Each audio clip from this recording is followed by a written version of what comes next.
نحمده ونصلي على رسوله الكريم اما بعد. چوتھے پارے کی کل کی ایک بات رہ گئی تھی، سورہ نساء کی پہلی آیت کی تشریح اور تفسیر. اس کے لیے کافی وقت لگ سکتا تھا، اس لیے میں نے چھوڑ دیا. آج اس آیت کی تفسیر کو اور تشریح کو بیان کر کے پانچویں پارے کا خلاصہ بیان کر دیں گے. سورہ نساء کی پہلی آیت، بسم اللہ الرحمن الرحیم. یا ایھا الناس اتقوا ربکم الذی خلقکم من نفس واحدۃ وخلق منها زوجها وبث منهما رجالا کثیرا ونساء واتقوا اللہ الذی تساءلون به والارحام ان اللہ کان علیکم رقیبا. یہ آیت عام طور پر نکاح کے وقتوں میں پڑھی جاتی ہے. حضور صلی اللہ علیہ وسلم بھی پڑھتے تھے، مصنون ہے. اس آیت کے اندر اللہ تعالیٰ نے پورے انسانوں کو ایک جان سے پیدا کیا. یہ بات اللہ نے پہلے بتایا ہے. یا ایھا الناس اتقوا ربکم الذی خلقکم من نفس واحدہ، اے لوگوں ڈرو اس ذات سے جس نے تم کو ایک جان سے پیدا کیا. پھر آگے اللہ نے کیا فرمایا؟ وہ ایک جان کون؟ آدم علیہ السلام. پھر ان کی پسلی سے اللہ نے ان کی بیوی اما حوا کو اللہ پیدا کیا. یہاں ایک نقطہ سمجھیں. حضرت ابو ہریرہ رضی اللہ عنہ کی روایت کے تحت اللہ تبارک و تعالیٰ نے عورت کو آدم علیہ السلام کی پسلی سے نکالا ہے. عورت کی مزاج پسلی، چونکہ پسلی ٹیڑھی ہوتی ہے، پسلی سیدھے نہیں رہتی، ٹیڑھی رہتی ہے. تو حضرت ابو ہریرہ رضی اللہ عنہ کی روایت کے اندر ہے، پیغمبر نے فرمایا اے ابو ہریرہ، عورت سے تم اس کا مزاج اگر ٹیڑھا بھی کیوں نہ ہو اس سے تم فائدہ اٹھاؤ. اگر تم اس ٹیڑھے مزاج والی عورت کو تم سیدھا کرنا چاہو گے، وہ سیدھا نہیں ہو سکتی، ٹوٹ جائے گی. وہ جیسی ہے تم اس سے ویسے فائدہ اٹھاؤ. سمجھ میں آ گئی بات؟ عورت بینگی ٹیڑھی چھو اسے سیدھا کرنا چاہیں گے تو نہیں ہو سکتی. وہ کیا کی ایک رہتا جو اس کے اندر. بہرحال اللہ تبارک و تعالیٰ نے حضرت آدم علیہ السلام کی پسلی سے اما حوا کو نکالا. اللہ تعالیٰ نے اس کے بعد اللہ کیا فرما رہی؟ وَبَثَّ مِنْهُمَا رِجَالًا كَثِيرًا وَنِسَاءً. ان دونوں سے، حضرت آدم علیہ السلام سے اور اما حوا سے، دونوں سے بہت سارے مردوں کو، بہت ساری عورتوں کو اللہ تعالیٰ دنیا کے اندر پھیلا دیا. سب پورے انسان، ان کے بچے پورے انسان، سب جن بھی پورے انسان بھی، مسلمان نہیں، پورے انسان دنیا میں کہاں کوسے ملکوں میں انسان ہے. پورے انسان، ان کے دادا ان کے دادا ان کے دادا کر دیکھتے جائیں گے، آخر میں سب کے باپ آدم، سب کی ماں اما حوا، دونوں جیسے ان کے پورے بچے ہی. آج اللہ تعالیٰ فرما رہے ہیں وَاتَّقُوا اللَّهَ الَّذِي تَسَاءَلُونَ بِهِ وَالْأَرْحَامَ. تم اس اللہ سے ڈرو جس کے نام سے تم ایک دوسرے سے اپنے حقوق مانگتے ہو.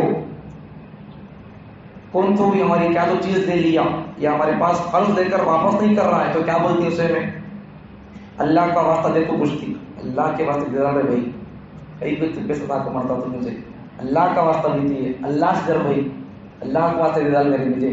یہ اللہ کا واسطہ دیتے نہیں، اللہ مجھ بولے سو اس اللہ کا واسطہ، اس اللہ سے تم ڈرو جس کے واسطے سے، جس کے نام سے تم ایک دوسرے کے حقوق مانگتے ہو، ایک دوسرے سے اپنا حقوق اور سوال پوچھتے ہو. پھر آگے اللہ کیا فرمائے؟ والارحام. اور اس اللہ سے ڈرو جس کے نام سے تم اپنا مطالبہ کرتے ہو، اپنے حقوق پوچھتے ہو. اس اللہ سے ڈرتے ہوئے اپنے رشتہ داروں کے ساتھ اچھا سلوک کرو، رشتوں کو نبھاؤ، رشتوں کو توڑو نہیں، رشتوں کو نبھاؤ.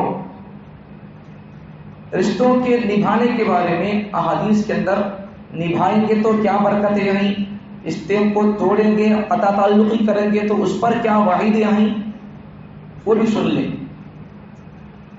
اگر کسی آدمی کو اپنی روزی روٹی کے اندر برکت ہونا ہے تو وہ اپنے رشتہ داروں کے ساتھ میل ملاپ رکھے، آنا جانا، بات چیت، تعلقات رکھے. دو باتیں حدیث کے اندر، جس کو یہ بات پسند ہو کہ اس کی روزی کے اندر اللہ برکت دے، اس کو چاہیے کہ وہ اپنے رشتہ داروں کے ساتھ اچھا تعلق رکھے. یہ ایک بات تو یہ.